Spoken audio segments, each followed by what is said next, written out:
이렇게 시행착오별 기출 문제로 자기가 알고 모르고를 구분하는 자기만의 체가 굉장히 촘촘해집니다. 안녕하세요. 7급 공무원 공도비입니다. 오늘은 정말 많은 분들께서 요청해 주셨던 아는 줄 알고 넘어갔는데 까먹었어요. 이런 내용들 어떻게 다시 잡아낼 수 있을까요? 에 대한 영상을 준비했습니다. 이 방법을 통해서 첫 번째로 아는 것 중에 다시 모르게 된 것, 사실은 애초에 제대로 알았던 적이 없는 내용들을 효과적으로 잡아낼 수 있고요. 두 번째로는 겸손해질 수 있습니다. 겸손해지면 공부를 더 열심히 하겠죠. 그럼 결과적으로 합격에 더 빨리 다가갈 수 있습니다. 그래서 이 영상을 통해서 더 이상 아는 것 중에 다시 모르는 게 생기면 어떡하지? 라는 불안감에서 벗어나시기 바랍니다. 그러면 바로 영상 시작하겠습니다.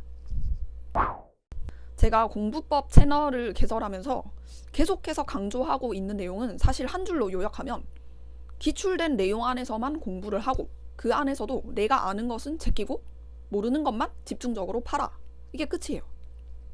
그리고 이 과정을 단원별 기출 문제집을 통해서 계속 진행을 하는 거죠. 근데 이 방식은 굉장한 맹점이 있죠. 가령 이런 지문이라고 치면 내가 1회독, 2회독 할 때는 1번, 2번 지문을 바로 알았어요. 안다고 치고 넘어갔는데 3회독, 4회독 다시 돌아왔을 때는 기억이 안 나. 하지만 나는 3, 4번 지문만 표시해놨기 때문에 1, 2번 지문을 까먹었는지 안 까먹었는지 확인도 못한 채로 넘어가게 됩니다.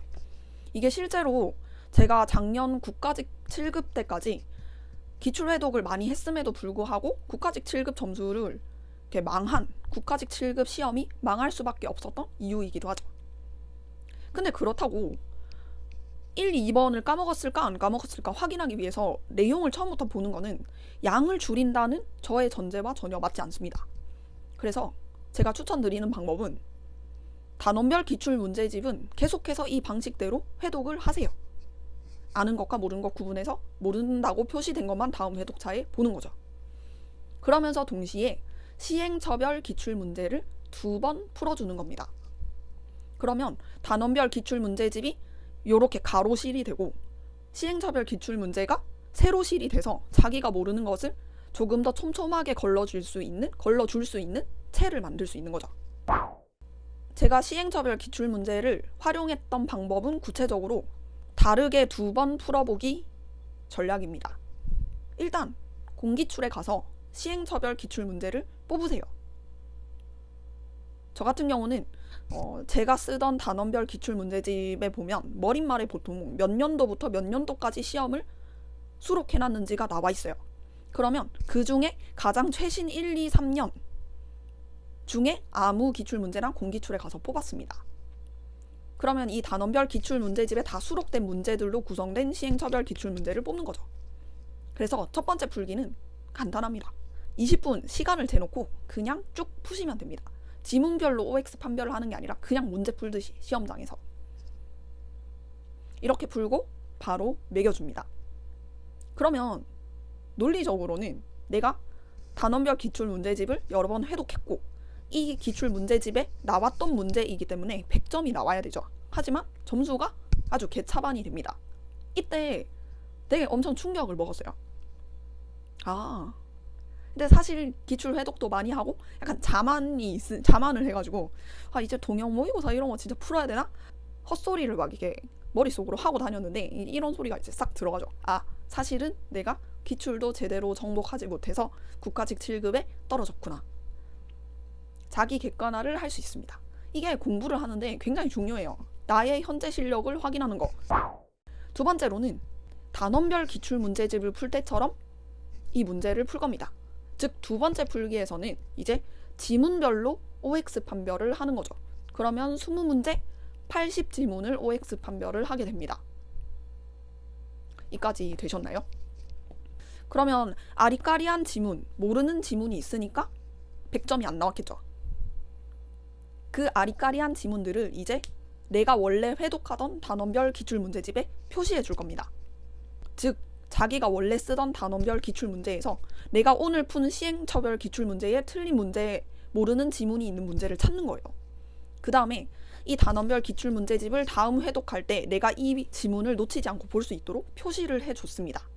이렇게 되면 단원별 기출 문제집으로 볼 때는 안다고 생각해서 더 이상 다음 회차에는 안 볼 것이었던 지문들 중에 내가 시행처별 기출 문제를 풀어봄으로써 몰랐던 지문들을 한 번 더 걸러내는 효과를 내는 거죠.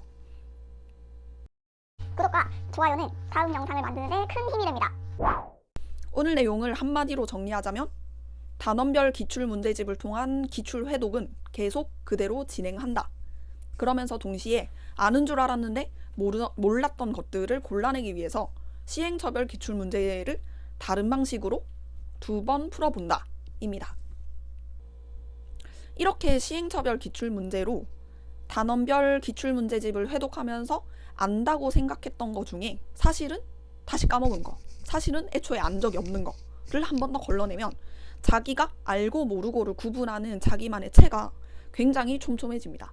그래서 이렇게 단원별 기출 문제라는 체로만 걸러냈을 때보다 훨씬 내가 모르는 것들을 정밀하게 알아낼 수가 있는 거죠. 이런 식으로 기출 문제를 계속해서 정복을 하면 점수의 구멍이 굉장히 많이 줄어들어요. 적어도 기출된 내용 안에서 내가 틀리는 내용은 거의 없다시피 하게 만들 수가 있더라고요. 이런 방식을 통해서 실제로 국가직 7급에서 지방직 7급까지 2개월 동안 성적이 굉장히 많이 올랐었고요. 사실 여기서 영상을 끝낼까 생각했었는데 여기에 덧붙여서 한 번 더 확실하게 마지막으로 복습하는 방법을 알려드리고 영상을 마무리하겠습니다. 오늘 시행처별 기출문제를 2번째 풀 때 지문별로 OX 판별을 하셨죠. 그러면 내가 아리까리한 지문들이 다 나왔죠. 그 지문들을 기출문제집이나 기본서든 상관없어요. 어쨌든 목차를 펴놓고 어떤 단원에서 내가 아리까리한 지문이 많이 나왔는지를 체크를 합니다. 이렇게 하면 체크가 많이 된 부분이 나의 약점 단원인 거를 알 수가 있겠죠. 마치 포스트잇 단거나 해서 포스트잇이 많이 붙은 부분이 나의 약점 단원인 것처럼. 그리고 그 시행처별 기출문제를 그 푼날 당일에 짜투리 시간 있잖아요. 산책을 하거나 도서관에 오고 가거나 아니면 점심 먹거나 저녁 먹거나 어쨌든 남는 시간에 그 단원에 해당하는 인터넷 강의를 그냥 소리만 들으세요. 그러면 영상을 보고 있지 않기 때문에 집중력이 많이 낮거든요. 근데 시행처별 기출문제에서 틀려봤던 지문과 관련된 내용이 나오는 순간 오늘 틀려봤던 내용이기 때문에 이렇게 막 소음처럼 인강이 이렇게 지나가다가 소리가 딱 박혀요. 그 내용이 나오는 순간. 그렇게 함으로써 마지막으로 정리를 한 번 더 해주는 거죠. 이것까지 하시면 짧은 시간 내에 최대한 많이 내가 아는 줄 알았는데 사실은 모르고 있었던 내용을 복습할 수 있다. 이 영상이 좋으셨다면 좋아요와 구독 눌러주시고요. 다음 영상에서 또 뵙겠습니다.